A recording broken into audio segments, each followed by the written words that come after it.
Rally Towel fam, good evening. This is Ring 'em Up brought to you by Rally Towel Sports.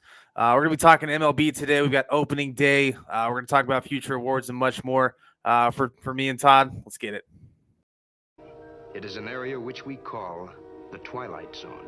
See it occur, and you look at Steph and Clay, and even Draymond with his lack of Has it 2 in a row. 7 points for him. The twirling Doncic. Melting into the defense. The front carry. Strikes. Swing, fly ball.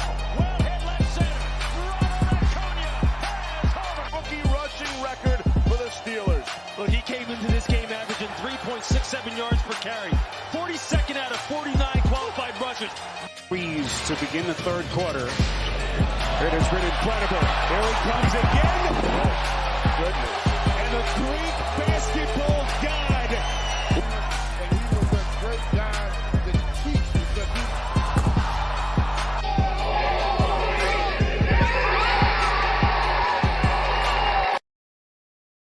Todd. How we feeling today, sir?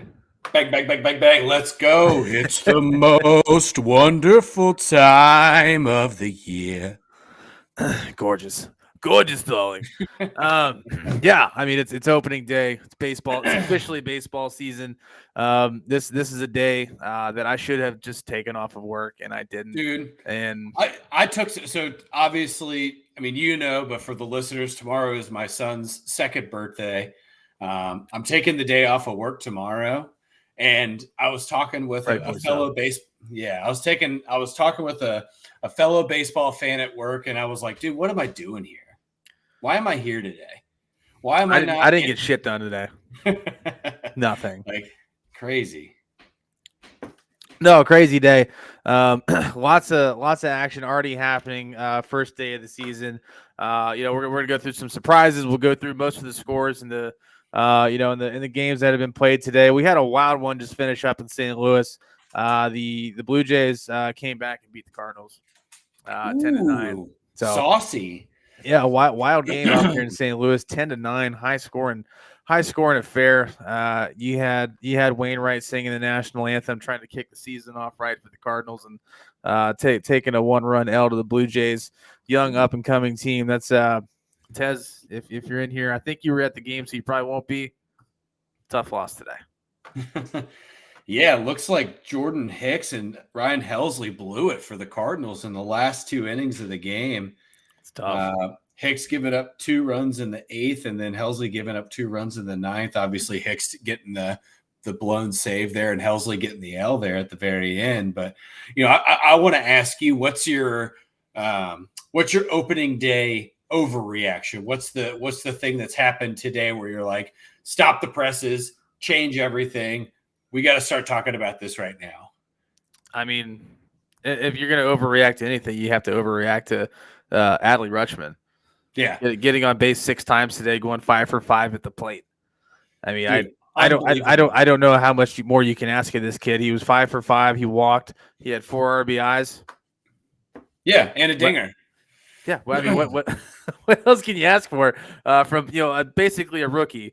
On day one of the fresh season.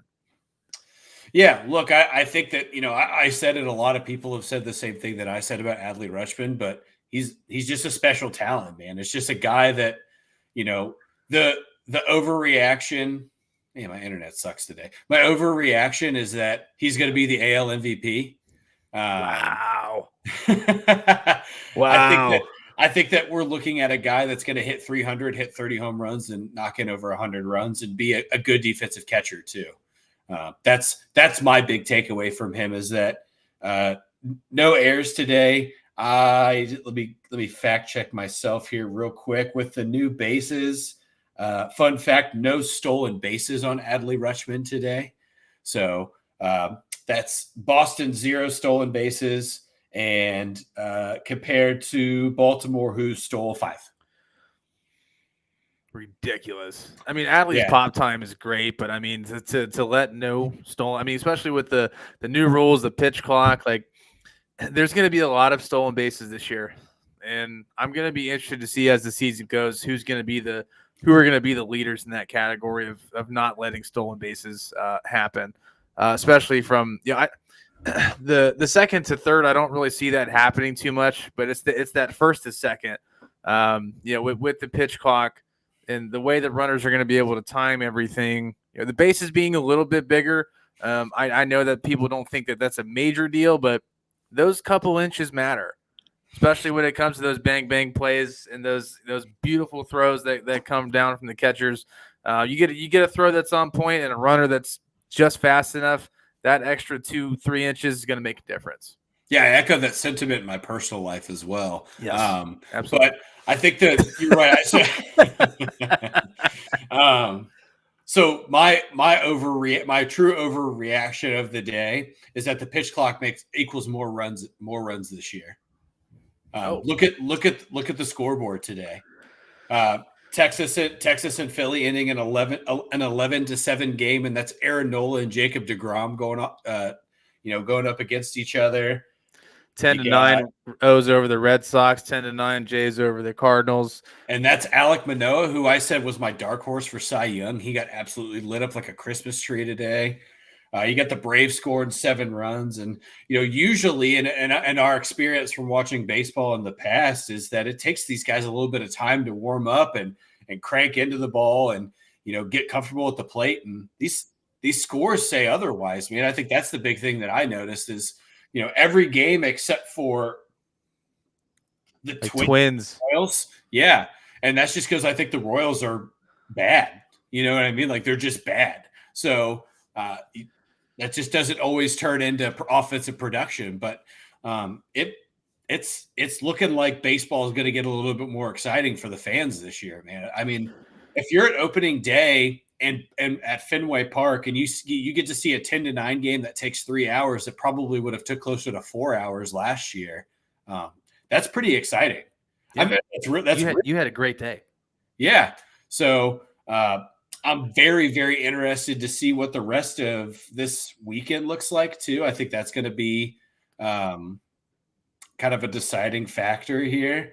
Mm-hmm. So, we'll just see, right? Like we'll just see how things kind of progress here. But I just realized we're also not streaming on Facebook. Oh, there it goes. Now it's cooking. There we go. It only took 7 minutes to get on there, but we're it's okay. For those of us just joining us on Facebook, it's Rally Towel. I'm sorry, Ring 'em Up, brought to you by Rally Towel Sports. Welcome to the show. So obviously we've had our overreactions. Now what's our? Hey, it's okay. Let's stay calm. Let's not freak out. Like what's your take on that today? And who do we need to be looking at? Honestly, man, I'm pretty much looking directly at St. Louis and Toronto. Those are two teams that are going to score a lot of runs just because of what those lineups look like from 1 to 9. Mm-hmm. And don't take today as St. Louis is going to lose games because of their pitching staff, or Toronto is going to lose games because they can't. Their starters don't go deep in the game. These are just two really high-powered offenses, man. You look at, let me give you Toronto's lineup 1 to 9, and then I'll give you St. Louis's lineup 1 to 9. Let's hear it. So Toronto started George Springer, Bo Bichette, Vladdy Jr., Dalton Varsho, Alejandro Kirk, Brandon Belt, Matt Chapman, Whit Merrifield, and Kevin Kiermaier. That's their 1 through 9. Of those 9 guys, there's probably one of them that's not going to hit 20 home runs, maybe 2. And then you look at the Cardinals and you have Brandon Donovan, who had a monster day for St. Louis, Lars Nootbaar, Paul Goldschmidt, Nolan Arenado, Wilson Contreras, Tyler O'Neill, Nolan Gorman, Jordan Walker, who got his first major league hit today, and Tommy Edman. So you look at that lineup, 7 of those 9 guys can hit 300, right? And not to mention of those 7, 5 of them can hit 30-plus home runs. So it's just people are going to be – I saw a lot of immediate reaction to the Cardinals like, oh, the NL Central is open for grabs. No, it's not. No, it's not. No, it's not. This is a the disparity between the Cardinals and the rest of the division is look at the Cubs Brewers game. Yeah. The Brewers put up a goose egg against Stroman. Yeah, that's it, right? And I was talking about it with the same coworker, and he's like, "What do you think about the Brewers?" And I was like, "I just think Corbin Burns is sticking it to him." mean, let me give you Corbin Burns' stat line too. This He gave up. Corbin Burns gave up 4 earned. He did, right? So I'm looking at him. 5 innings, 4 hits, 4 runs, 3 earned, 3 walks, 3 strikeouts. You're talking about a guy that averaged almost 10 strikeouts a game per start last year. And then, of course, it could be cold start for him too, right? But you're talking about a guy who your organization that you're playing for right before the season tells you you're the reason why they didn't get in the playoffs, and they're going to give you less money and you lose. Yeah. So, I mean, me personally, if a company I worked for said like, hey, I know you did all of this stuff for us last year, and you were top 5 in ERA and wins and strikeouts and walks per 9, but you didn't get us to the playoffs, so we're going to give you less money. We're not going to give you that money that you're fighting for. That would certainly change my perspective of how I am playing the game. Yeah. No, I mean, looking at this game, Cubs Brewers, 4-0 Cubs. Stroman, like a very to the letter, a quality start. 6 innings exactly, 3 walks, 8 Ks. The one thing I'm seeing looking at this lineup that the Cubs have is it's not a young lineup, but it's not an old lineup either. It's a very crafty vet style lineup. It's kind of balanced. It's got a lot of balance to it. And maybe we've all slept on the Cubs. I don't know. I think we need a little bit more time. Obviously, you got Hosmer and Bellinger, you got Gomes and Swanson, and even Ian Happ, guys that have had postseason, in series experience, a lot of leadership on this team. So I'm going to be interested. I'm going to keep my eye on that. I didn't realize they were that stacked. They got Tucker Barnhart too. So Tucker Barnhart and Jan Gomes, 2 of the better defensive veteran catchers in the game right now.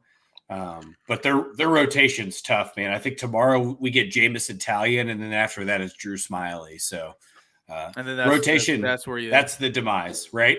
So I agree with you. I think the lineup has some stuff, right? I like Nico Horner. I like what he does. He's a 300 hitter.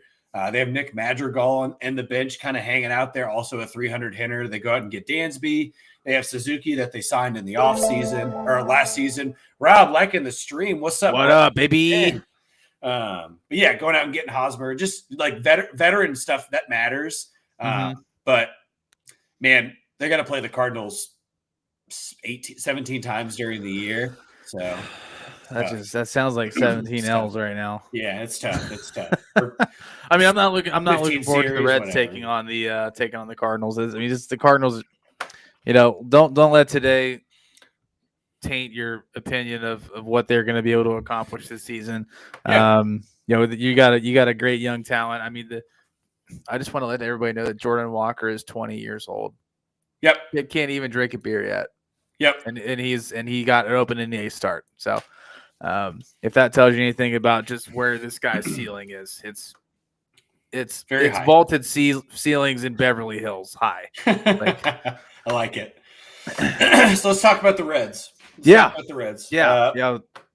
First and foremost, disappointing loss. It was tied 4-4 going into the 8th. Obviously, single, couple stolen bases, some small ball being played by Pittsburgh got them up 5-4, and ultimately we were not able to get it done. Lost on a looking strike 3 in the bottom of the 9th, which is always crushing. Overall thoughts on the game, opinions. What did you think? So a lot of people were pissed about David Bell pulling Hunter Greene in the 4th inning. He threw 81 pitches in 3 1/3 inning. That's a lot. It's a lot of pitches. That's a lot for the first start. Usually guys are at like an 80 pitch cap in their first couple of starts. It's just unfortunate that, Hunter Greene met that in the top of the 4th inning. We talked about it a couple weeks ago. Their bullpen sucks. It was just one guy that pitched very poorly today, right? Fernando Cruz, the guy I talked about being the one that you're going to release Hunter Strickland, but keep Fernando Cruz. Didn't make sense to me. I think today is kind of the example of why it did not make sense to me. And then Buck Farmer, another guy that they capped on a minor league deal. ultimately gives up the game. And again, you said small ball, but a walk led to that run, right? A walk in a situation where you're tied, and that's your expectation from a reliever as you get into the 7th and the 8th and the 9th inning is to not put runners on base, right? Keep runners off base. If you're going to put them on base, you need to figure out a way how to get them off base pretty quickly. And Buck Farmer did not do that today. But I did really I liked Alex Young's performance today. I liked Derek Law's performance today. Both of those guys pitched very well out of the bullpen. They did look good. Offensively, Will Benson struck out 4 times, 0 for 4 with 4 strikeouts. That is a thing that I'll draw back to what I said a couple of weeks ago, and I'm not tooting my own horn here, but I did say that he was going to strike out a lot. And the reason why the Guardians elected to cut him loose is because he can't hit, right? And he had a great spring training, but again, that's against mostly minor league pitching, and he still struck out a lot in spring training. And then today he faces Mitch Keller and then Derek Bender. Everybody else is basically just supplemental. I'm not going to include anybody else. And struck out 4 times. So I think you're going to see that experiment will subside pretty quickly in Cincinnati, especially once Nick Senzel's off the IL. A lot of people thought Stuart Fairchild was going to be the guy that gets demoted, but I think it's going to be Will Benson. I believe he'll start tomorrow and he'll have 3 more strikeouts. It wasn't that he just struck out. Like, he looked bad doing it. Yeah, he had a hard time. He had a hard time. Struggled. Right? Yeah, so just not seeing the ball at all. Nope. So I think and again, there's opening day rush you got to shake off, obviously. Playing in spring training versus playing on opening day, especially in Cincinnati. So new team. Opening day is the largest holiday in the city, right? It's the biggest thing. It's the biggest thing that happens in the city. And you're playing in front of a sold-out crowd on a low expectation team. So there's a lot. You get backed into a corner. It's putting a lion in a corner, right? There's a lot of expectations and nerves. Yeah, and I think the thing I saw from Will Benson today is just that he had a hard time seeing the ball just in general. It just seemed like timing was bad, pitch selection that he was swinging at was bad. But again, maybe I could be wrong. He could go out and pop it off tomorrow, but you look at him last year, late in the year for Cleveland, it was kind of the same story, and they gave up on him pretty fast. Yeah. Because you look at him physically, he has all the tools, or he appears to have all the tools to be the guy, right? To be a field, a right field starter where the Reds started him today, and then it just didn't pan out. But Pittsburgh did hit a home run today, which I love that. I think that he's a guy that I think the Reds will lean on pretty heavily this year offensively, and you'll see him move around the field a ton. As they continue to figure out if Jose Barrero is going to be able to hit, who went 0 for 4 with 2 strikeouts today after having a really big spring. They're going to see if he can hit. Obviously, today they played Jason Volser at first base and then moved him to third and then took Steer out of the game to bring in Stuart Fairchild to play outfield. It just kind of, again, that you're going to see this from the Reds a lot this year. There's going to be a lot of shifting of positions. You're going to see a lot of different names, a lot of faces. I assume that we're going to see Nick Solak probably in the next week. The Reds designated for assignment. I'm assuming they're going to bring him right back after today because they need some depth in the outfield. So I'll tell you what I wasn't impressed with was the arm strength by TJ Friedl. You shouldn't expect that from him. It was lackluster. I feel like no warm up could go out there and throw a ball a little bit harder than him. So you got to remember, TJ Friedl is a 5'8", $165 right fielder playing center field because that's their best available option, right? So again, with Senzel being injured, he has to play center field because Jake Fraley is an absolute liability in center field, and Will Benson could play center field, but he's not defensively not as strong as TJ Friedl. TJ Friedel's a sure-gloved guy, so. Decent speed, good Sacrifice glove. the arm for the glove. Yep. The Royals did it with Whit Merrifield a lot last year. They popped him in center field for some time for the same exact reason. So you just got to kind of expect it. It's going to suck. Guys are going to turn singles into doubles into triples on him. Oh, but for sure. it's in the short term because once Senzel comes back And again, there's going to be this lineup's going to shift a ton. Don't expect a lot. You'll see Stuart Fairchild out there probably tomorrow in center field. Okay. I just you have to. They're in a situation where they have to move people around. You have to see what you got because the goal is to trade. You got to trade Kevin Newman and you got to trade Will Myers by the trade deadline to get something in return for the next, and not for this year, probably not next year, but the following year, right? That's kind of where you get these 1 year, $2 to $7 million deals that they do on these veterans, where these guys are making it or breaking it. So you're banking on these guys doing well, and then you're going to see. My guess is that you'll see 7 to 10 different outfielders this year. And very few people will say that play the same position in the outfield 2 days in a row. Yeah, no, absolutely. Obviously last, I think, really big piece of opening day news. The first home run of the season belongs to the home run king from last season, Mr. Aaron Judge. In a game where Garrett Cole got the bump and Logan Webb got it for San Francisco. Both very good starts by both sides. That Yankees lineup is just ridiculous, though. Oh, dude, it's so stacked. The AL East is so talented. It's crazy. It's crazy. DJ LeMahieu, Aaron Judge is batting second. And this guy led the league in home runs last year. Rizzo, Stanton, Florial, Donaldson, Gleyber Torres, Cabrera, Trevino, Volpe.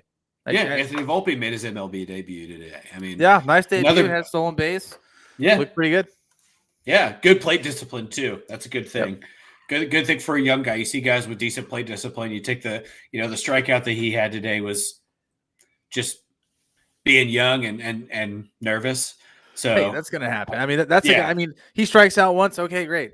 You got Will Benson who strikes out 4 times and looks shitty doing it. Right. And that's a different kind of strikeout. And Logan Webb is a strikeout pitcher, right? He's got he had 12 fastball. Yeah, he has the fastball sinker punch that makes him a pretty big force out on the bump. And again, you're catching a Yankees lineup with Aaron Judge and Gleyber Torres, who hit the dingers today. That could both hit. Obviously Aaron Judge can hit 62, but Gleyber is a guy that has the ability to hit 30 plus home runs as well. So yeah, it felt very fitting for Aaron Judge to hit the first home run of the season after getting paid as well, and deservedly so. I still firmly believe that Aaron Judge earned his contract, but I'm happy to see that he was the one that hit the first home run. Vegas was also very happy to see that because he had the best odds to hit the first home run of the season in all of baseball. So a lot of people lost money.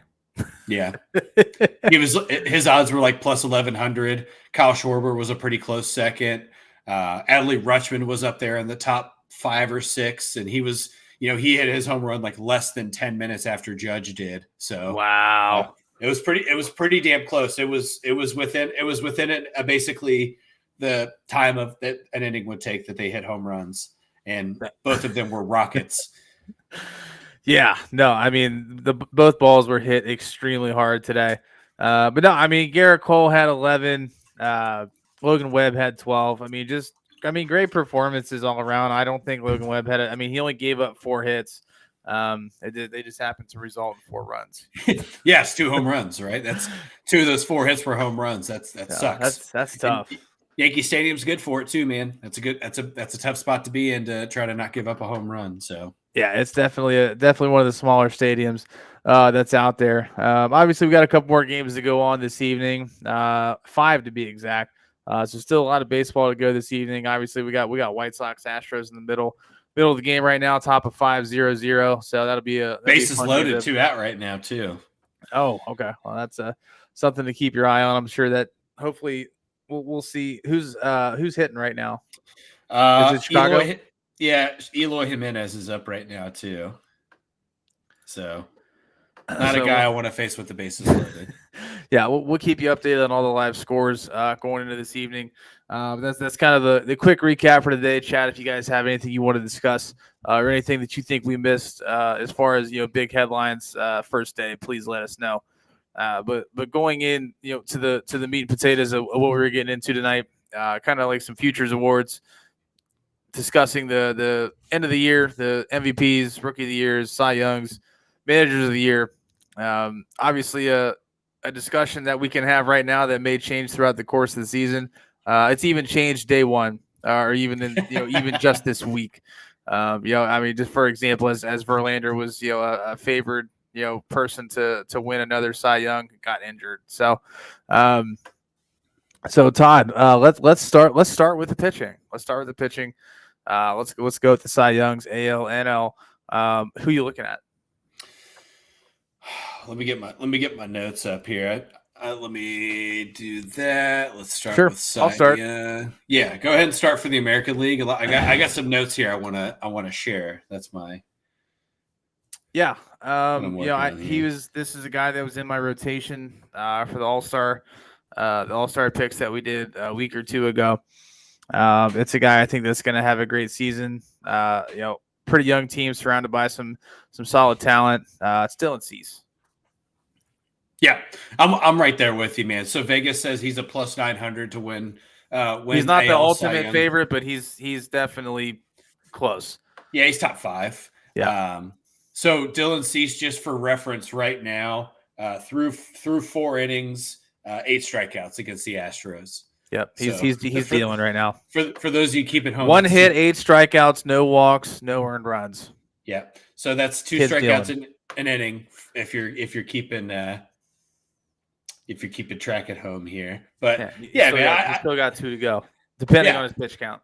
Yeah, so career almost 10. It's over. His WAR's over 10 now, based on the stats of today's game. Last year started 32 games, 184 innings. Only 78 walks, which to me that's a pretty important number there. That's crazy. Yeah. So 227 strikeouts in 185 innings, whip of 1.11, and strikeouts per 9 at 11.1. The year prior actually led the league in Ks per 9 at 12.3.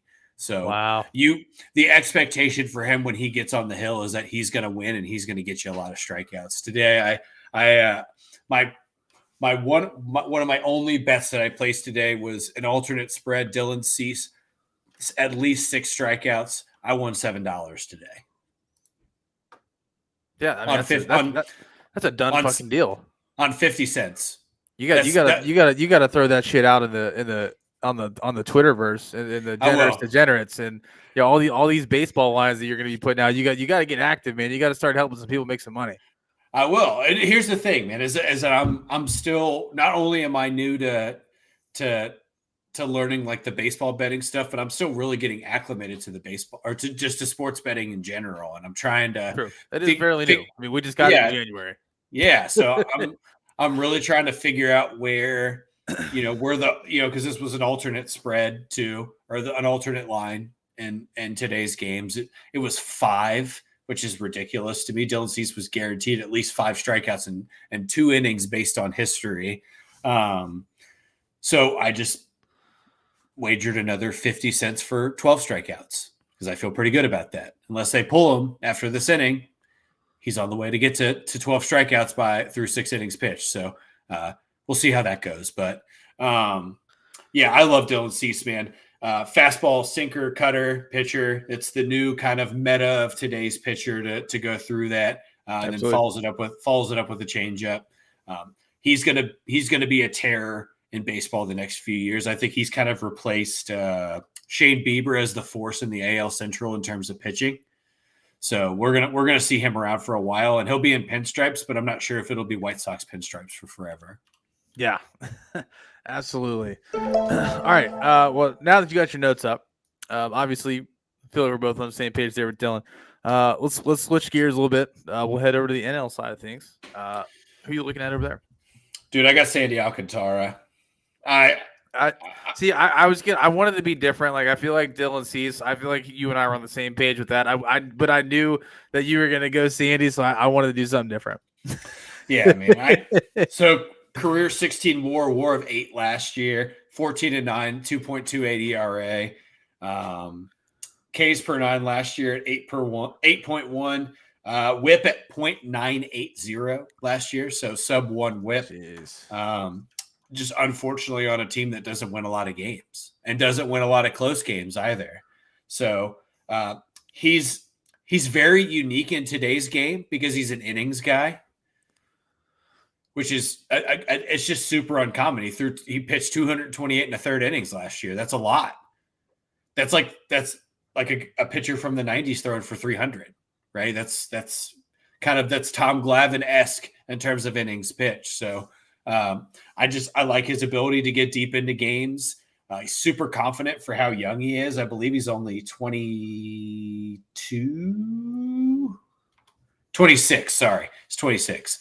But super young, throws hard, throws a lot of strikes. Walks per 9 last year was 2.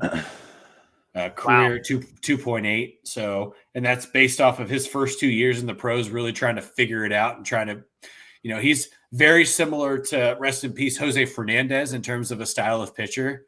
Yeah. Jose Fernandez was super wild when he came up with the Marlins and, turned into a Cy Young candidate after, his rookie year. So Alcantara is a guy that I've said it before. We talked about, we did our team of the year. I just think that Sandy Alcantara is just a guy that you can, kind of get your hooks into and believe in. Oh, for sure. Absolutely. No, I mean, I think that's a great pick. I think he's close, if not to the most favored to win. I think he was plus 600 or 700. Plus 600. 600. Favored to win. Yeah, definitely up there. It was Verlander though. It was Verlander. And it still could be Verlander, but obviously you said he got put on the IL today with a muscle strain in his throwing shoulder. And that's a tough starts. one, especially at his age. That's at least 2 starts. I think his age is going to definitely impact the recovery time. Corey, thank you for coming in with, yeah. So we're going to see, obviously, Verlander is accompanied by a well put together squad. So I don't know if they're going to miss his presence as much as other teams would, but we'll see how long it's going to take him to come back. Yeah. My pick, a little bit more of a seasoned guy. I think he's going to turn around and have a better year, and I think part of the reason is going to be a little bit more production offensively for this team, which is going to lead to a few more victories for this guy. That's Aaron Nola. Okay. I wanted to be different, number one. Number two, I don't hate it. I think this guy's, he's got a lot of quality stuff. He's got a 5-pitch mix that he can go out there on any given day and throw. Between a fastball, sinker, changeup. I think he's got a slider and a curve. So he's got a lot of different tools in his belt. And I think the addition of Trey Turner on this team is going to make a large difference for the pitching staff, and the fact that they're going to have a lot more leads to be comfortable with when they're throwing. So that's really it. I mean, his stats don't really blow you out of the water. If you pull up what he did last year. His sub-1 whip, which was great.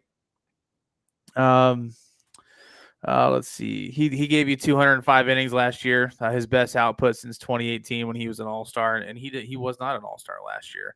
He was not, which is wild. Slow start last year for Aaron Nola. Turned it on post all-star break into the playoffs. Was really arguably the best pitcher, if not second best pitcher of the playoffs last year. Yeah, no, he was fantastic. 10.3 strikeouts per 9. 7.4 hits per 9. So, I mean, statistically speaking, strikeouts per, or I already said that, home runs per 9 are 0.8. So, giving up less than 1 home run a game. Yeah. Quality start. I think this is a guy that can get it done. If he stays as hot as he was in the second half of last year, he can just remain consistent throughout the entirety of the season this year. I think he'd have a great shot to win. Yeah. Any honorable mentions for you guys that you wanted to throw out there that we didn't get to that didn't get the nod? NL wise, I mean, not anybody on the Red staff. No, too young, too inexperienced. We're gonna have to wait. If there's anybody, if I'm giving personal opinion, if there's anyone on the Reds that I think has the capability, I think it's Nick Lodolo. For sure. This is a hot take. This is my hot take. I don't think Hunter Green's going to be a great pitcher in the major leagues. Really? I do not. No. I'll say the number again. He threw 81 pitches in 3 1/3 innings. And that's not far off from where he was at last year. And, you know, his whole thing after getting drafted and going through the farm system through injuries was he lacks control. He lacks control. He lacks control. And he hasn't gotten any better at it. Right. And, Yeah. and I think that a young guy, you get the opening day nod and, you know, you're a number one draft pick. There's a lot of expectation around you, but when that's a part of your game as a starter, there's just, it traditionally just doesn't equate to long-term success. Now, obviously there's outliers. So that Nolan Ryan was one of the most wild pitchers in the history of the game, but he also was able to eat the innings and give the innings and throw the pitches because that was the game, right? He'd give up four to seven walks a game, but he'd pitch 7 innings, throw 125 pitches, and have 11 to 12 strikeouts to couple that, right? Hunter Green isn't doing that every single start. He's gotten very limited quality starts through the last 2 years with the Reds.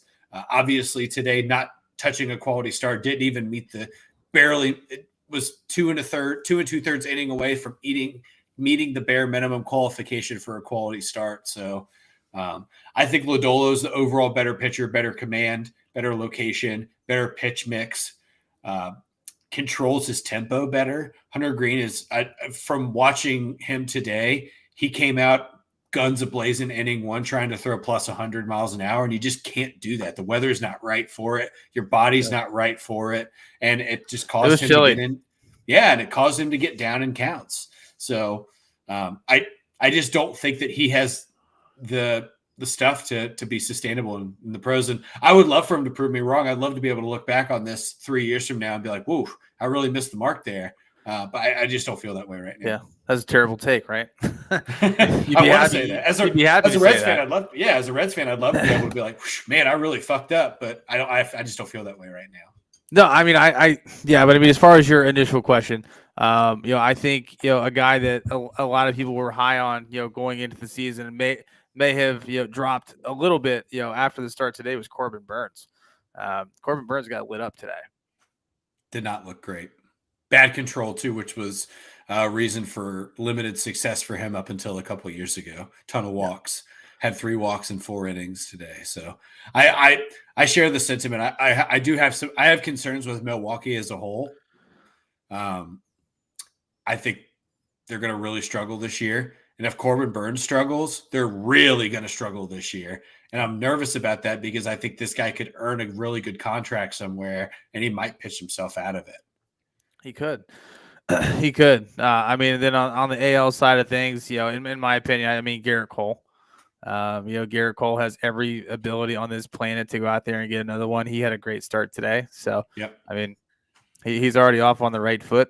And he could very well, beat out Dylan Cease for a Cy Young if he continues to be as consistent as he is. So, I mean, I think the AL pitching race is going to be a little bit closer than the NL. I mean, I think Alcantara, if he can really just manage what he's got going on this year, I don't really think there's anybody that's going to contest him.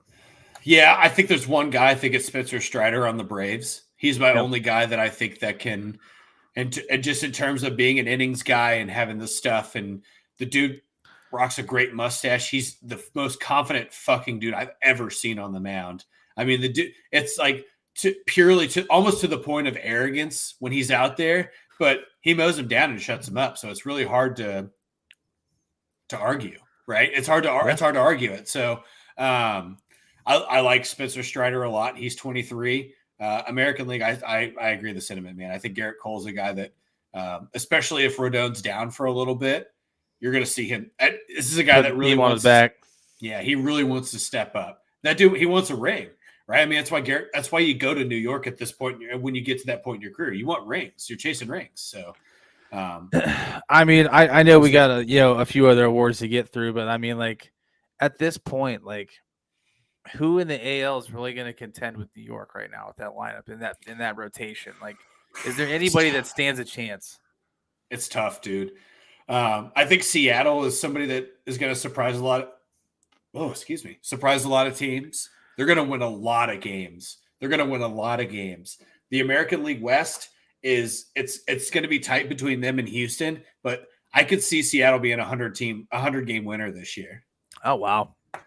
Their lineup top to bottom is solid. Their pitching rotation is young and it's very good. It's led by Luis Castillo, who is a Cy Young candidate this year in the American League too. I think that's somebody that I forget because I just think of him being a National League pitcher. Who was on the mound in that video that you sent me today? It was a Seattle pitcher, but it wasn't. It was Castillo. Luis Castillo. Was that Castillo? Yes. Jesus, that was dirt. That was just complete dirt. So I'll give context to the video, and I'll share it. I'm going to share it to our social media stuff. So it gives it's a side by side of Luis Castillo throwing a fastball and a circle changeup. He throws the best changeup in baseball. It's not even close. It's unreal the way this thing moves. It's Trevor Hoffman style changeup, which Trevor Hoffman's one of the best closers in the history of the game. Hall of Famer. And the side-by-side of him throwing a 97-mile-an-hour fastball versus an 88-mile-an-hour changeup, where everything is exactly the same, even the way the ball is coming towards the plate.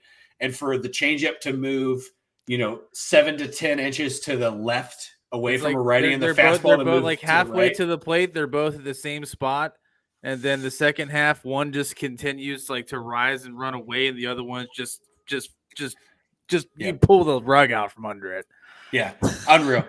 He's in the right spot. I think he's in the right spot for him to get into the playoffs and actually get some playoff starts too. If they don't win the AL West, I think they're a wild card team. I think them and Baltimore are the two wild card teams this year. They're saucy, dude. They're young. I think Julio Rodriguez is. I'll be talking about him very soon this evening. He's a guy that we're similar to Jordan Walker. We're watching a guy that we're going to talk about for 30 years or longer. I mean, I think he's going to put his name in a lot of people's mouths this year. The lineup's it's deep, dude. We could talk about Seattle a little bit more, but yeah. I like where Luis Castillo is at. He's in a good spot. Yeah, I mean, he's outside of Cueto, probably the best pitcher we've seen in a Reds uniform in a long time. Yeah, I agree with you. I really do. Yeah. Probably since Jose Rio. Yeah. I mean, I think that's fair. I mean, but definitely those are the two best guys that we've had in uniform since the 90s, and that's sad, but also true. Yeah, I would have said Matt Latos, but his demise was so great I can't even put him in that category. And I'm never going to. I don't even think he was a Red long enough for it to fucking matter. Yeah, that's fair. Yeah, he did. I saw my brother-in-law shared a Facebook memory that him and Aroldis Chapman were in the opening day parade in 2014, and I was like, oh my god, that seems like. That's a whole different world of Reds pitching right there. That's a decade ago, dude. Yeah, it's wild. Time flies, man. All right. Well, obviously, lots of great pitching that we're going to see this year. Just keep your eyes on it. It's going to be ever changing. Moving forward, we've got. You want to go MVP or Rookie of the Year first? Let's do Rookie of the Year. Okay. Let's hit Rookies of the Year. Let's start with the National League on this one. National League Rookie of the Year. Do you want to start or you want me to go? You can go. Okay. I'm assuming we might have the same answer on this one. I think it's coming out of the NL Central.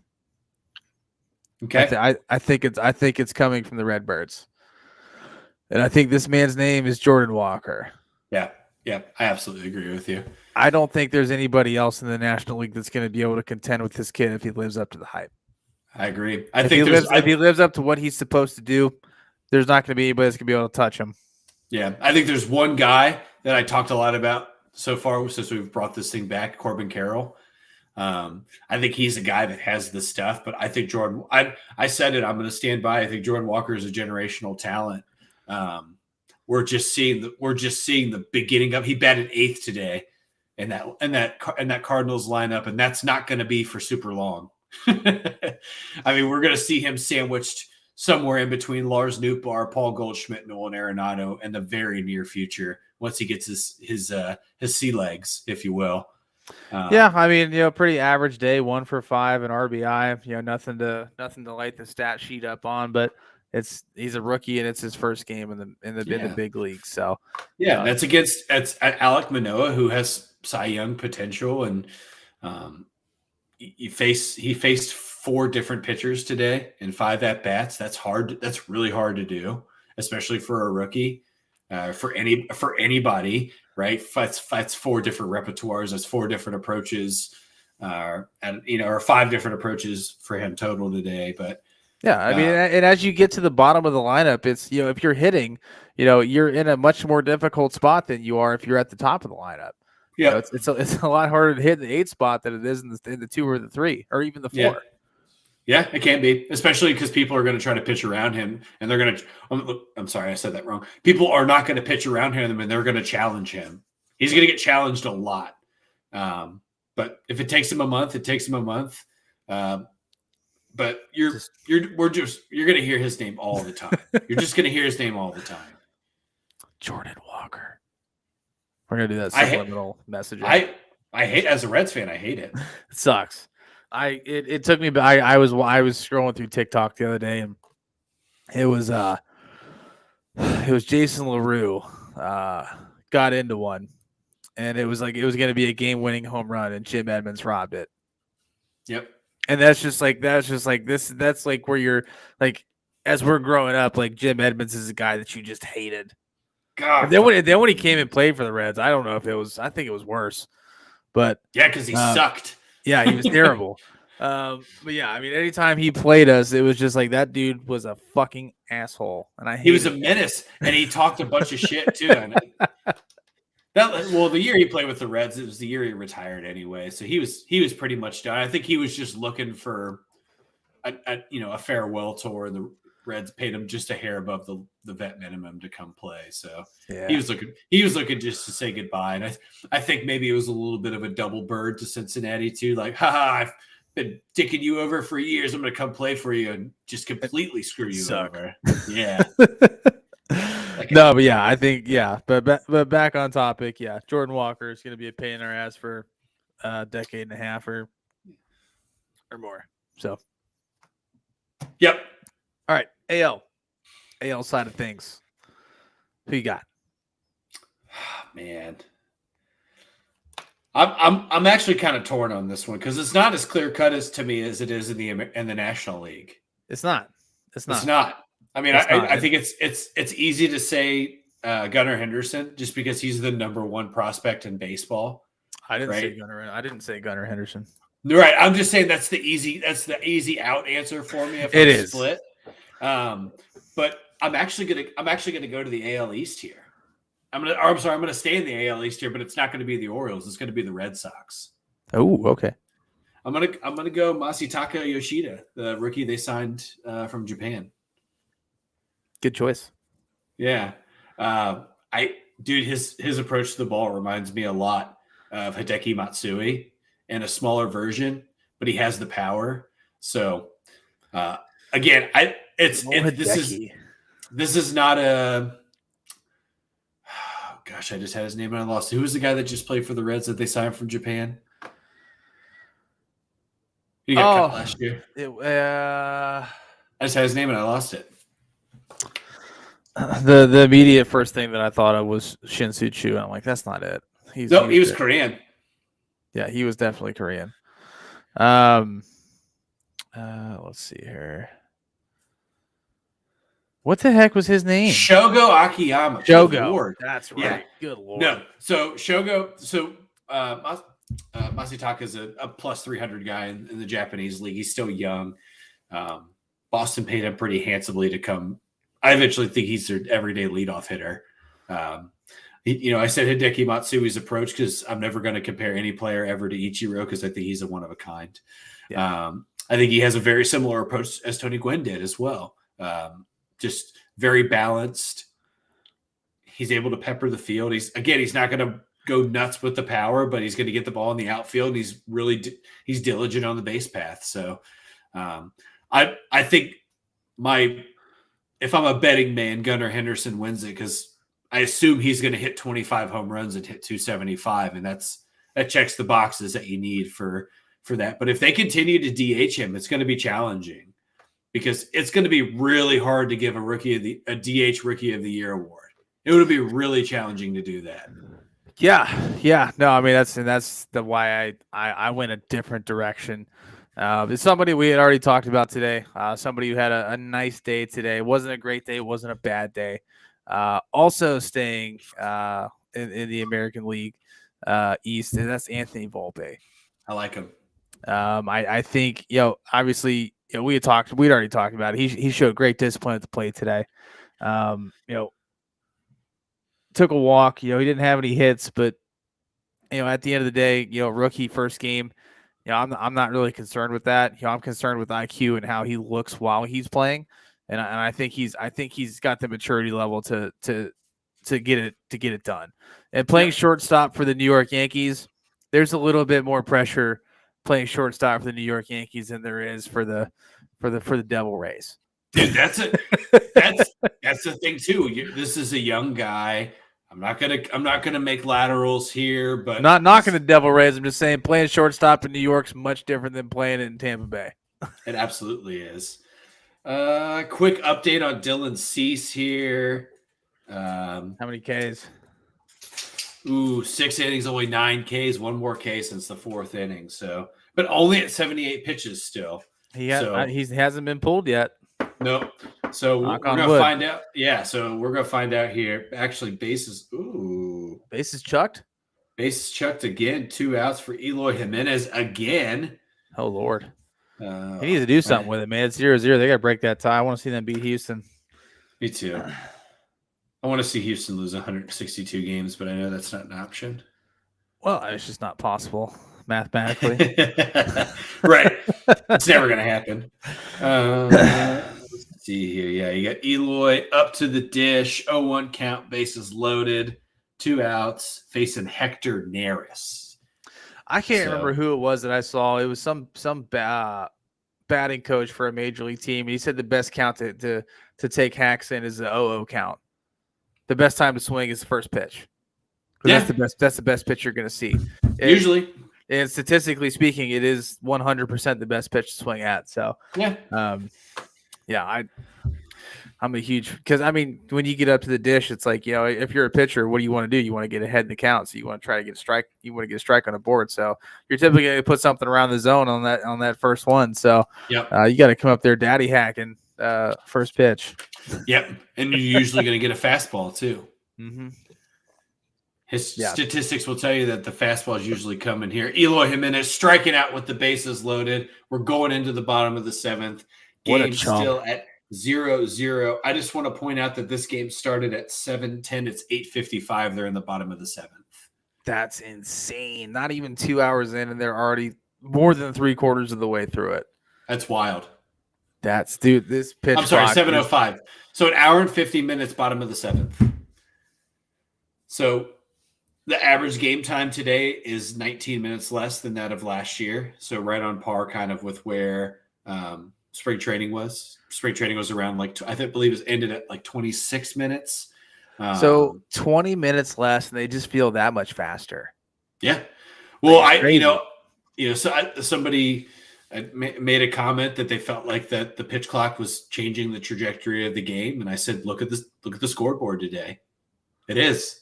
Yeah, I mean it's doing that, but I really don't think if you look at it pace wise, 20 minutes, that doesn't seem like that much time in the grand scheme, right? Per game, sure. It's just cutting out all of that dead time. Yeah, that's all it's doing. It's just cutting out the bullshit. Yep, it's cutting out the pacing around the mound, stepping off, stepping on, throwing over because you can't agree on a pitch, or a hitter going through a 10-second routine or whatever. It just eliminates a lot of that. And again, we've seen more runs today. Yeah, we've seen more runs today. So those people that complained about baseball not being exciting, you get to see 3 games with over 10 runs, 2 games with over 3 games with over 20 total runs. So it's getting there. It's getting better. So I think they're making strides to make the game more exciting for the people that aren't passionate fans.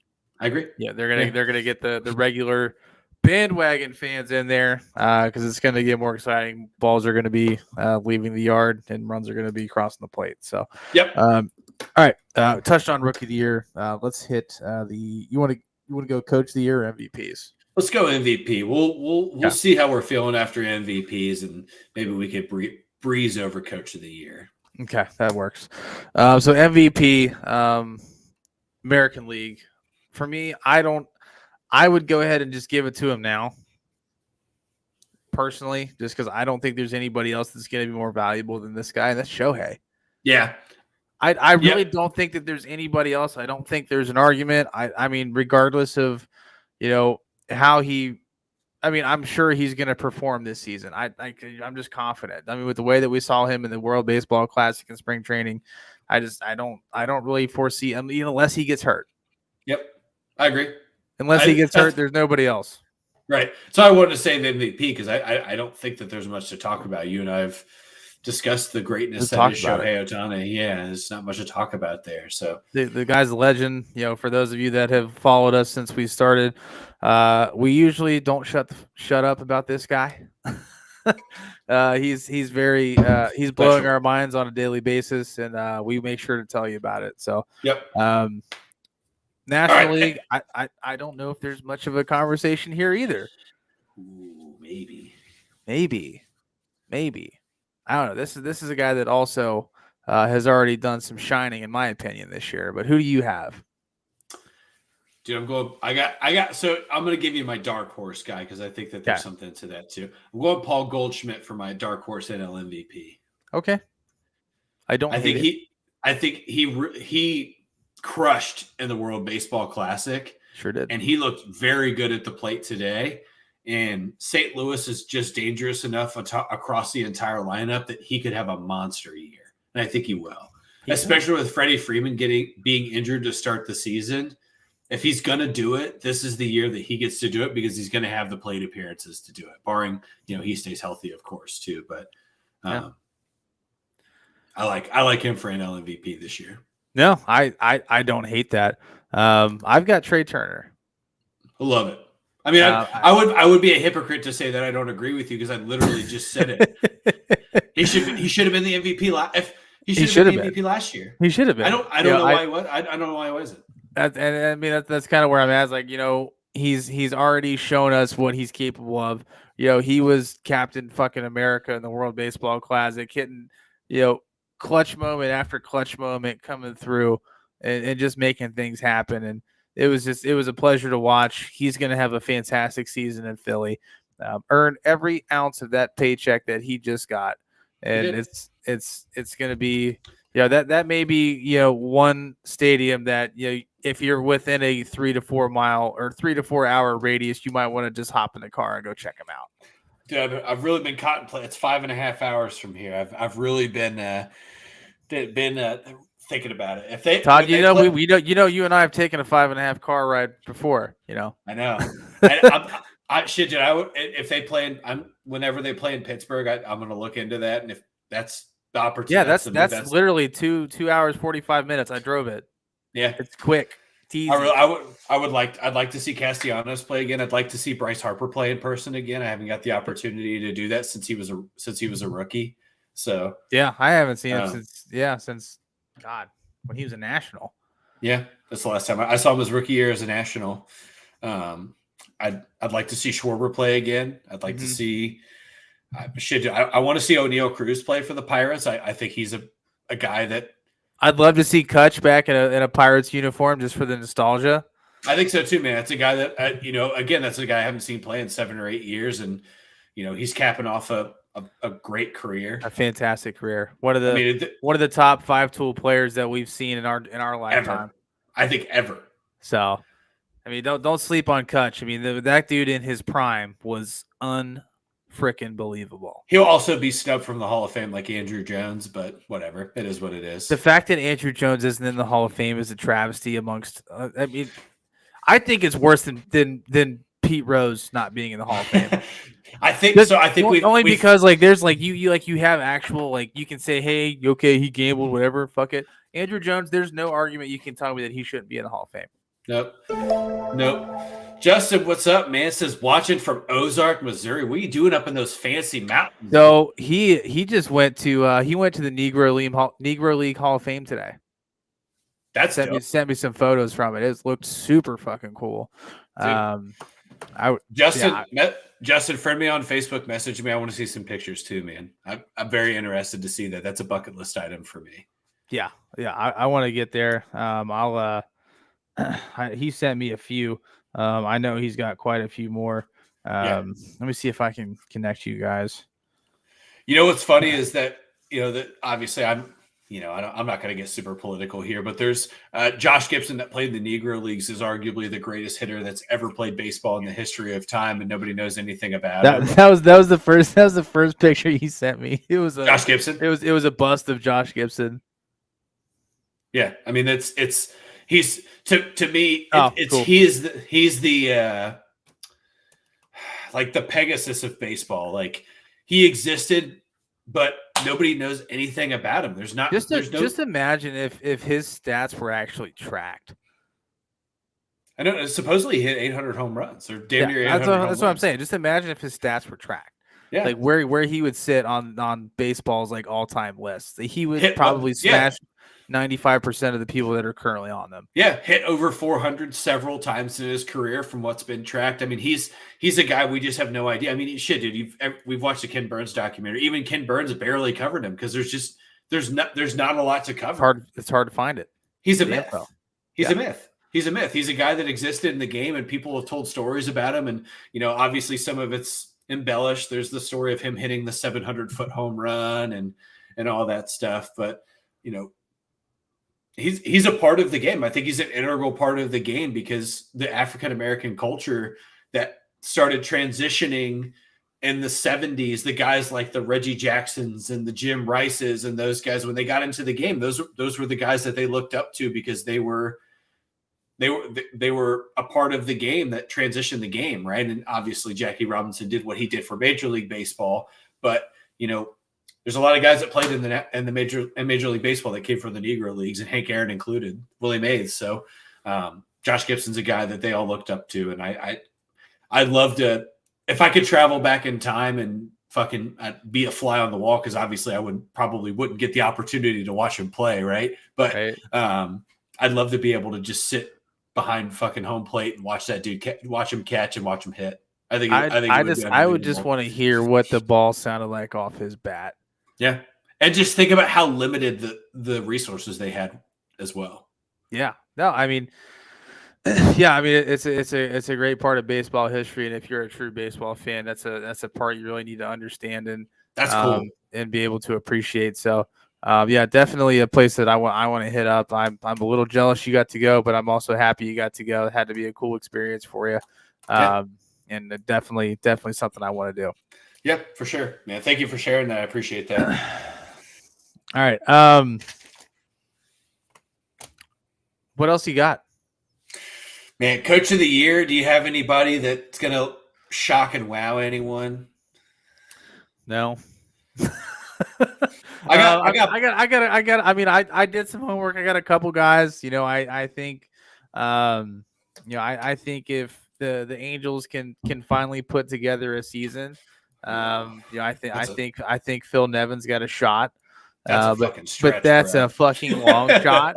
Because they just notoriously been bad, and who knows? Maybe Trout will stay healthy and Shohei, and the two of them will just lock arms, and the stars will align, and the Angels will make the playoffs. And then they're like, you know what? It was all Phil. I don't know, man. I mean, I think coaching in baseball, I don't think that it's. I just don't know how. I'm trying to find the way to put this.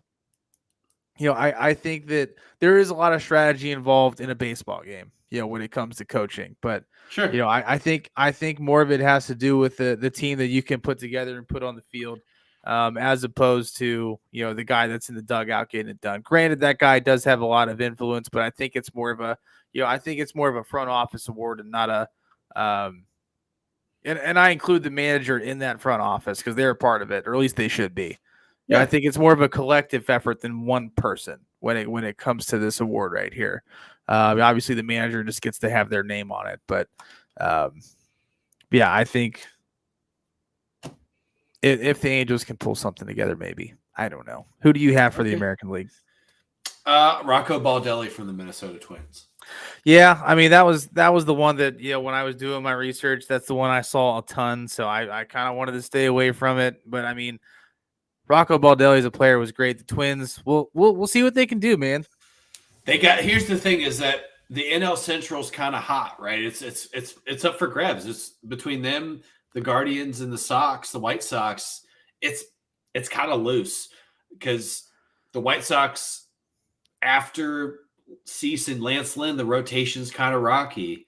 The Guardians' rotation is incredibly young, and the Twins have they put obviously 2 of their 5 starters are former Reds, and I know quite a bit about Sonny Gray and Tyler Mahle, but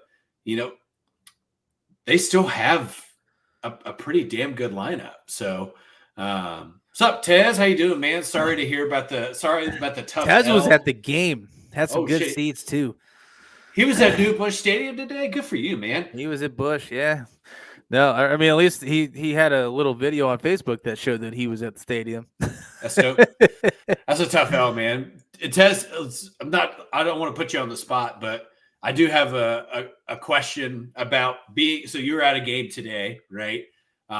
With the new pitch clock and everything, did the game feel like it was faster? Did you feel like it changed anything? I'd love to get your perspective on that.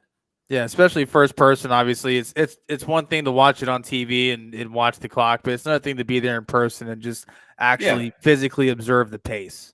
Yep. Yeah, so I'd love to hear your perspective on it, man. I'm genuinely curious. I'm going to talk to my my brother-in-law. I think is going tomorrow, or I think he's going tomorrow because he's coming to Declan's birthday party, but. I think he had told me that he had tickets for one of the games this weekend, but I'm very curious about it because I really don't. Honestly, the City Connect jerseys the Reds are wearing theirs on Nick's birthday, and it's on a Friday, and I probably will go to that game. We might have to slide down there. Yeah. I'll tell you who City Connect jerseys I freaking love, the Braves.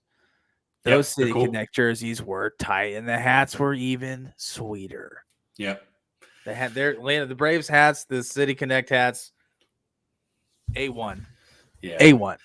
Yeah. I'm really interested to see what they're gonna, because they said that they leaked the Red stuff. I don't think they necessarily fully announced it, did they? They didn't announce all the. I think they just announced the Braves because the Braves are wearing theirs first. Yeah, and the Braves were tight. Yeah, and then Marlins. The Marlins were good. Yeah, Marlins were good. They brought back that old school teal, which I liked. Yeah, dude, I like that. I like that Atlanta's paying kind of an homage to the former team or those former team uniforms as well. The originals. Yeah. And obviously they're going with Hank Aaron, right? They're going with Hank Aaron's autograph will be the thing with the hat was it wasn't like the whole it's not like the new hats were like this part where you see the seams is all white. Yeah. They actually took it in a little bit tighter. It kind of did the shape of the A inside the seams, and it just is it's a cool look. Yeah. And the sleeve, I don't know if you saw the story behind how they did it, but the sleeve is also, it has a crown on it. I did not see the sleeve. Yeah, so it's a built-in crown across the uniform. So it's it's all an homage to Hank Aaron, which I think that if you're gonna do a City Connect uniform, you're gonna cover, arguably the most popular Brave in the history of the organization itself. Yeah. Played in, but I believe he's one of the only. He might have been one of the last living Braves to play in Milwaukee and Atlanta. If I'm not mistaken, he was one of the last, if not the last. So I would believe that stat to be true if you told it to me. yeah, Ted's coming in saying, well, today's game was still long because of all the hits and scoring. yeah. Had a So bunch it was 3 hours and 20 minutes. had a bunch of stoppages because of pitching changes, so it was kind of hard to measure if the pitch clock sped up the overall game. Fair. And that actually brings up a great point.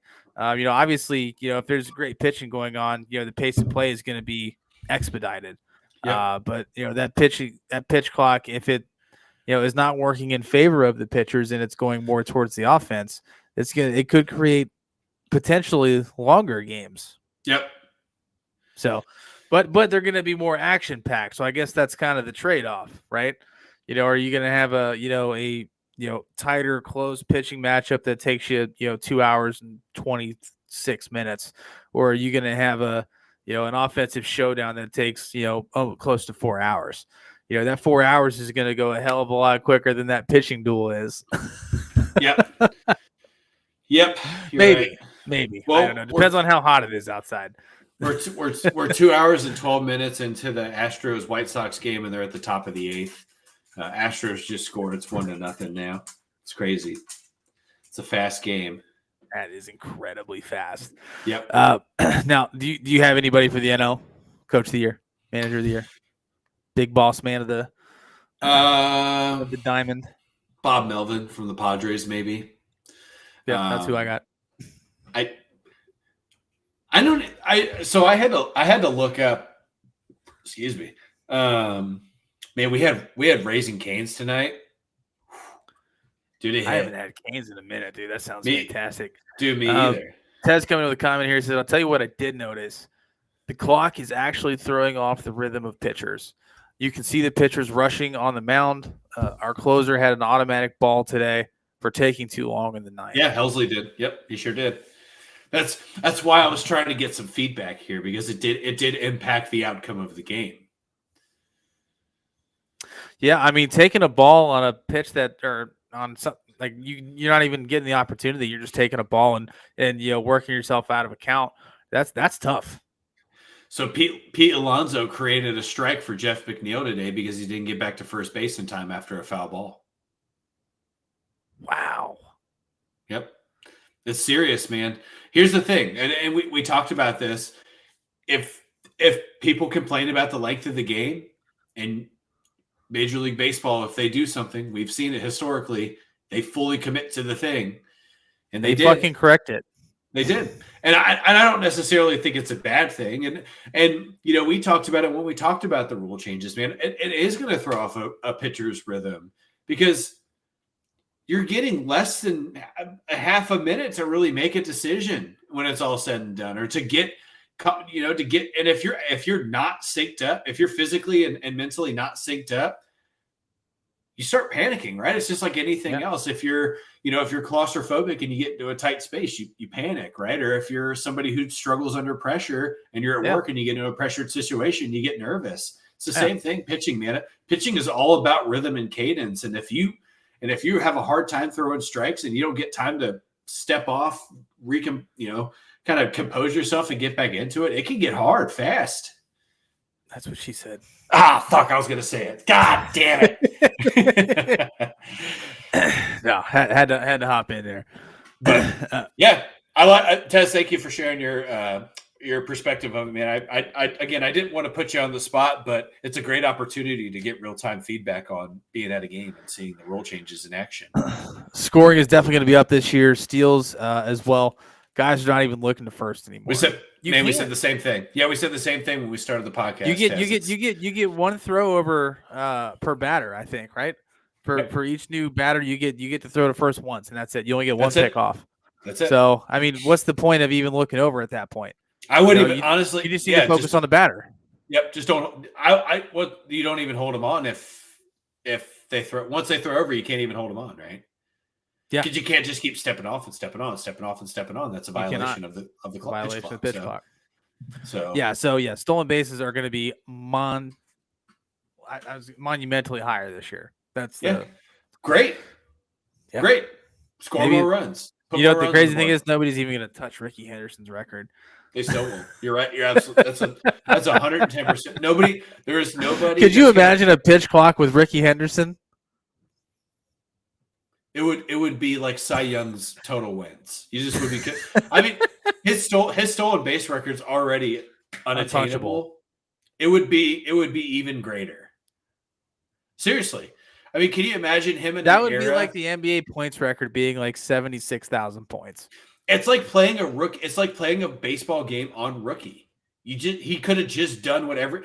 He gets to first base and he's on second base before the guy even hits back on the rubber. Like that's just what I would imagine with him, because he was so much faster than most of the people that were playing the game. And obviously, Tez is a Cardinals fan. They had Dave Coleman, who was of a similar speed at that point in time. He was also Dave Coleman, I believe, is also one of the only or not. His name's not Dave Coleman. What is his name? Yeah. Right? No, that's not right. Let me look it up. I need to fact check myself.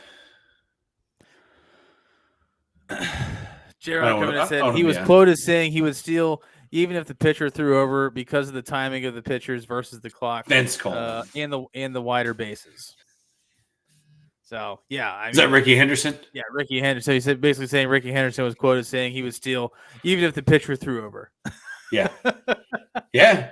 Vince Coleman. I apologize. I said Dave Coleman. That's not. I think that's somebody that I used to work with. Oh, Billy Hamilton probably would have been able to take a lot of, a very good advantage of this rule. You know what's funny though about him is that he was a terrible base. Yeah, well, that he's also a terrible base runner. Terrible base runner. Had got picked off so many times because his whole life. Because his whole life he could just get away with being a shitty base runner because he was so fast. He didn't have to be good at it. Yeah, and he got to the pros and he sucked on the base path. See, Justin said it too. Awful, horrible on the base path. I will be right back. I have to go to the bathroom. Okay, I cannot stress enough how frustrated as a Reds fan I was about Billy Hamilton, and Justin, you're a Reds fan too. I'm sure you felt similar that, we got that when Billy Hamilton was brought into the Reds organization, it was kind of proposed that he was going to be, the next center fielder for the Reds for 15 years, and that he was going to be a leadoff hitter because he could switch hit, he could butt, he could steal bases, and he was defensively strong. He transitioned him from shortstop to outfield. He had no problems, and he got to Cincinnati, and he completely imploded. And then rather than focusing on hitting from one side of the plate, he decided that he was going to continue to switch hit and struggle. So Billy Hamilton is one of those guys that, Bobby, I was just saying how Billy Hamilton was touted as going to be in the next center fielder for the Reds for a decade, and how disappointing his career was as a Red, and how everyone got their hopes up. I know you and I talked about that was kind of how the foundation of this podcast was started, was sitting in your dad's basement and talking about guys like Billy Hamilton and what they were going to do for baseball and kind of our proposition of the future. And man, I was wrong. I thought he was going to be great. Everything that was said about him or presented about him as a minor leaguer was like, this dude's going to be a machine. And he just, sucked. he had all the skills to be, a decade and a half, 2-decade perennial player. With the speed, the glove, really his biggest liability was up here. Sucked, dude. He just terrible decision making. For being one of the fastest guys, probably the fastest at one point.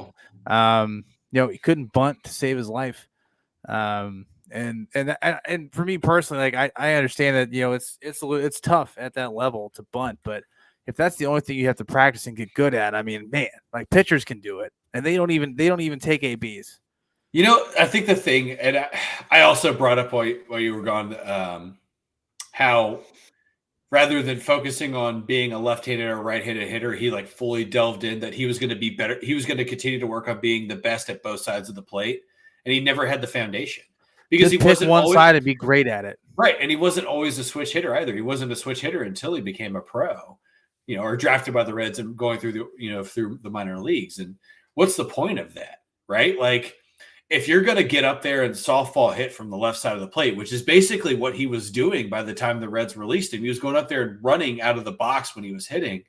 Like, there's no place for that in baseball. I'm sorry. There's one guy that could do it, and it was Ichiro, because he did it sometimes. And get out of my head, man. I was going to tell him, like, if he really wanted to be great, he would have called Ichiro and said, "Hey, right, I need you to teach me how to hit from the left side of the plate."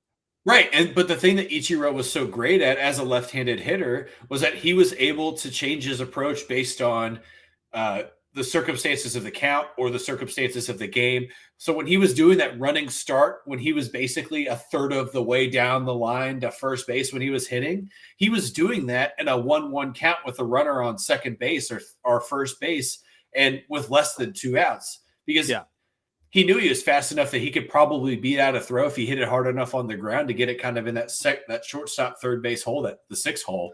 But Billy Hamilton was doing it because he couldn't get on base at all. Ichiro's approach every time wasn't to get down the line as fast as possible.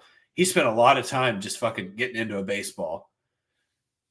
You're exactly right. I don't think that's an exaggeration. Yeah, no, Ichiro just had a different approach to the game. Yeah, his approach was, hey, I'm going to get on base and put my team in a great situation for the other guys to knock me in, because I know I can actually get on base. If I want to hit home runs and hit solo shots all day, I can do that. But I want to put my team in a position to win. There's only one other guy that was a better overall hitter than him that's ever played the game, and it's Tony Gwynn. I don't think there's anybody else that had a better approach than those two guys to the ball ever. And I don't know if we'll ever see anybody like that. Yeah, there was a stat on Tony Gwynn, and it was his numbers against the '90s Braves, and I think he had crushed. It was like somewhere in the 1,500 plate appearances against those 3 guys, and he only struck out like 13 times. And he hit over 300. He hit over 400 against Tom Glavine. And you ask Greg Maddux, I've heard interviews, he's like the one guy that you hated, Tony Gwynn. Everybody hated Tony Gwynn because nobody could strike out Tony Gwynn. Tony Gwynn was the best. Tony Gwynn's the best hitter to ever play the game. I agree. I will never see anybody be able, rest in peace to Tony Gwynn. I mean, we'll never see anybody approach an at-bat the way that he does, because the dude fought and fought and fought. He fought for his pitch, and it wasn't always – the perfect pitch, right, for him to get a base hit on, but he knew what he had to do. And if he saw that he was getting pitched out, say he was facing a Tom Glavine, right? Tom Glavine's just peppering cutters, right? Or he's hammering them with 2-seam fastballs. Tony Gwynn would foul off 6 or 7 pitches and then get the one that's just a hair closer to over the plate or just a hair more outside and hit it to left center field, or just pop, Texas Leaguer it into right center field. Like, the guys just don't. I've said it before. I've talked about it a lot. The game's just changed so much that it just doesn't work that way anymore, because a young hitter, I've watched it, right? My nephew is 17, or he's about to be 17. He might, yeah. And I've watched him change as a hitter as he's gone from, kid to teenager to, adolescent, young adult now with where he's at. No one has ever once told him that his approach needs to be to shorten up when there's 2 strikes, right? That used to be the thing that you told everybody when you were growing up, is shorten your swing, choke up on the bat, do something different to try to fend yourself off at the plate. My 17-year-old nephew's approach with 2 strikes is just to put the bat on the ball as hard as humanly possible. Put the bat on the ball and swing hard, because he's a decently sized kid, and he's a good talented baseball player. And it drives my brother-in-law nuts, because it's just not the way that we were raised to play the game, but it's so much different now, because the thing that gets you to the next level and the next level and the next level is power. I mean, look at Stephen Kwan. Stephen Kwan was an anomaly last year because nobody had seen a guy with that much plate discipline consistently over the course of the start of the season the way that he did. Because most young guys that get into the pros, their first at-bat, they strike out. Right? Or their first 2 at-bats, one of the first 2, they strike out, right? Jordan Walker and Anthony Volpe both struck out in their second at-bat today. So, or maybe Jordan Walker's was his third. I can't remember, but one or the other. Yeah, but it's just how it is. And it's fine, right? Like, pitching is is the toughest it's ever been too. You know, Tony Gwynn was facing Smoltz, Glavine, and Maddox, but you know, really most of the other teams in the National League at that point in time had a starter that was an all-star or a Cy Young candidate. Whereas, like, you know, if Stephen Kwan's playing a weekend series in Chicago, he's got to face Lance Lynn, Dylan Cease, and Lucas Giolito all in the same week, and all three of those guys have been in the top 5 in voting for a Cy Young award. That's hard. That's really, really hard to be able to do. That's a tough weekend. Yeah, right? Or shit, insert any Dodgers rotation of the last decade. Imagine having to hit against those guys 10 to 15 series a year.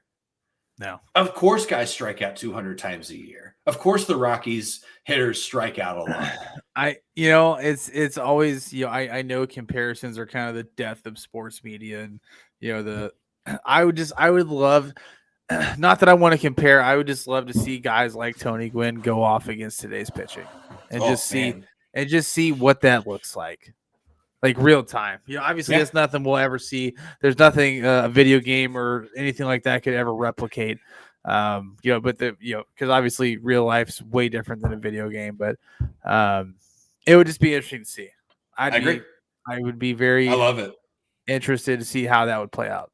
I'd also like to see guys like DiMaggio and Ted Williams and Jim Rice and those guys face today's pitching too. I don't know why Jim Rice is on the. I'd like to see like a through the decades, them, the greatest hitters going up against Nolan Ryan, in a 100 at bats, and then I would love them to going see up them against face Randy Johnson and Pedro Martinez, and then obviously you've got your who the heck am I thinking of? I'm not in that brain, buddy. I'm sorry, I can't get there. No, I'm just New York closer. Mariano Rivera. Mariano Rivera, like clutch situations going up against. You said the most pertinent things about him, and he couldn't get. I just love the brain, because like you knew 7 facts about him, but you couldn't think. Yeah, of his you name. knew exactly who I was thinking of, and I couldn't. His name was just escaping me.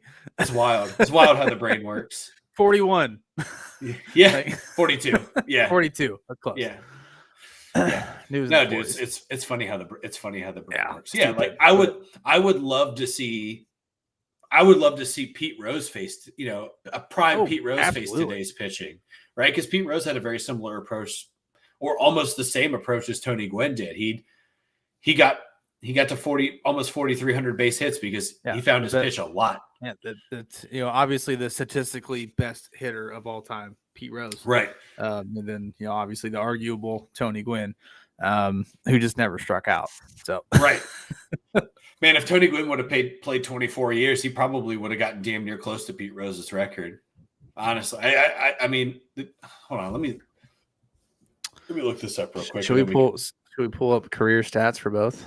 I'm looking at Tony Gwynn right now. I'll pull up Pete Rose. And then we can call it a podcast after this. Love it. Appreciate everybody stopping in and listening to us talk our shit. Wow. Pete Rose played for, good Lord, 23 seasons. Can I just I want to pick my microphone. Oh, wow. Whatever you did there, you sounded amazing. Oh, yeah. So I got the microphone right here, right? It's in my nostrils, basically. Oh, so love that. Yeah. I need to get a boom arm for this thing. So I'm going to give you this is the first stat I want to give for Tony Gwynn, because I think that this is kind of going to set the precedent for what I'm going to talk about here. Tony Gwynn's career WAR is 69.2. Jesus Christ. But I'll tell you, Pete Rose is 79.6. Isn't that wild? Isn't it wild? These guys, these elite guys, what their fucking total WAR is. Insanity. All right. Tony Gwynn played 20 years, from 22 to 41. He was an all-star in all but 5 of those seasons. He had over 200 hits 5 times. That's including the shortened lockout year, right? So you got to take that in consideration. He had to play during the lockout year and led the league in hits that year as well, with 165 hits on 475 plate appearances. That's 165 hits on 475 plate appearances. I want to put those numbers back together again, because that's nuts. Dude, he struck out 4. Okay, here, hold on. Let me just do this real quick. So yeah, Tony Gwynn played for 20 years and he had 434 career strikeouts. All right, I'm gonna Oh put the my microphone God. down. Okay, so just remember 434. Yeah, I won't forget it.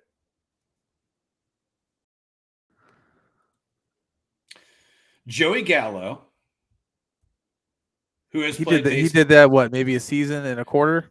So Joey Gallo has been playing for 8 seasons, right? So 12 less years. 2 of those years shortened by injury. He has 1,048 strikeouts. He has more than double the amount of strikeouts that Tony Gwynn had, and less than half the time, or more than half the time that Tony Gwynn played. Insane. So when you talk about like things that seem unattainable, or that's it. That is completely unattainable in today's game. Or let me use a more relevant example of a guy that's considered a great hitter in today's game, right? So let me do Mike Trout.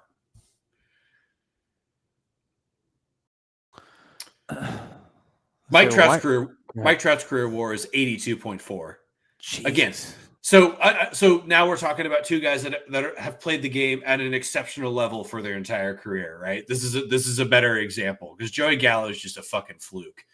Mike Trout has played for 12 seasons, 3 of those seasons shortened by injury, right? Mike Trout has struck out 1,354 times. These are 2 guys that are going to be in the Hall of Fame together, right? That's 920 more strikeouts than Tony Gwynn and 8 less seasons. Well, so Pete Rose, 24 seasons. He obviously career-wise leads in games played appearances, at bats, and hits. Right, because he played for forever. Because he played for 24 he never got years. hurt. He played for a quarter century. Total strikeouts, 1,314 strikeouts. Okay, so you're talking about take that less than Mike Trout, over twice the time, double the time, right? So that's what I was going to say. So if you double Mike Trout's career into that, he would strike out 2,700 times. Pete Rose had 10 seasons where he hit over 200 hits. That's ridiculous. You have to. Yeah, you have to. If you're going to hit 44,291 base hits, you got to hit 200 a few times. That's why Ichiro is so nuts too. Yeah, 7. Yeah, so basically 3/4 of his career he was an all-star, 17 all-star appearances.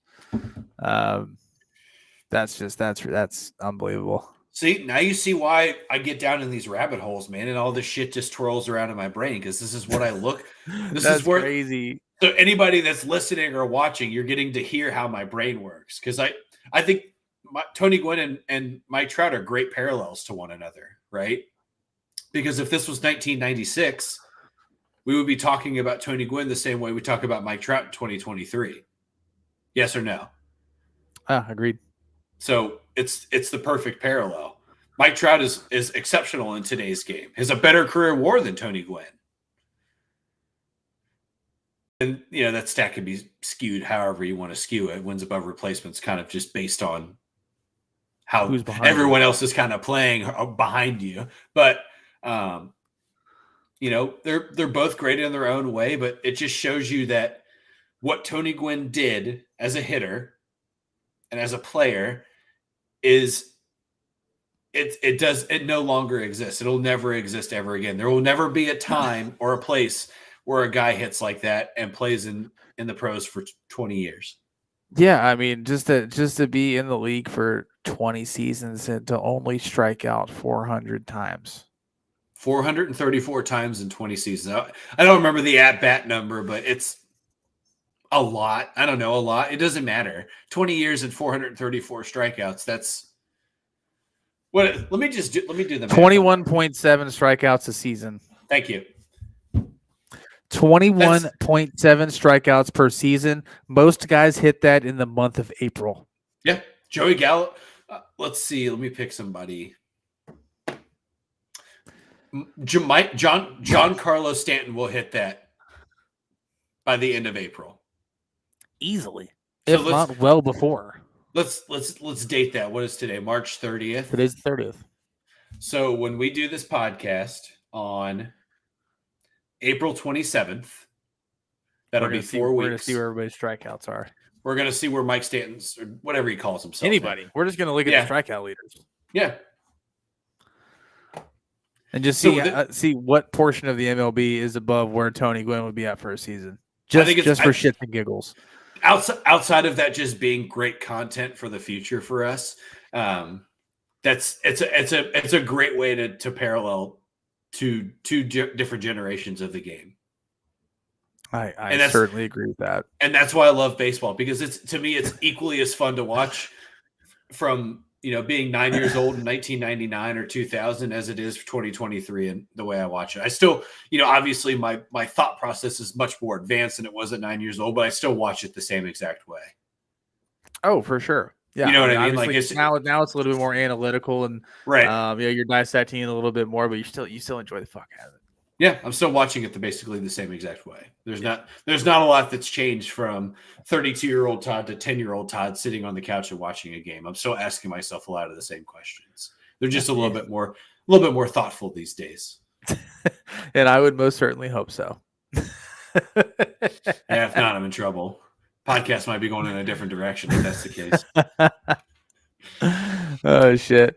All right, chat. Well, if you guys don't have anything else for us this evening, we appreciate everybody coming out tonight.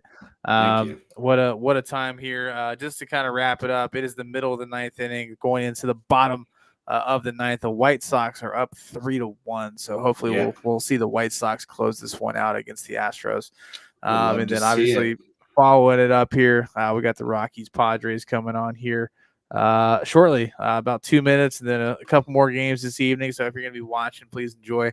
We will catch you guys next week. We're going to be covering some more small market teams. J-Rob, appreciate you. I'm going to tag him in your post so that way he can go check out all the pictures, and then we'll move from there. But for Todd, I'm Bobby. This is Ring 'em Up, presented by Reality Title Sports. You guys have a wonderful evening. We'll catch you next week. Peace.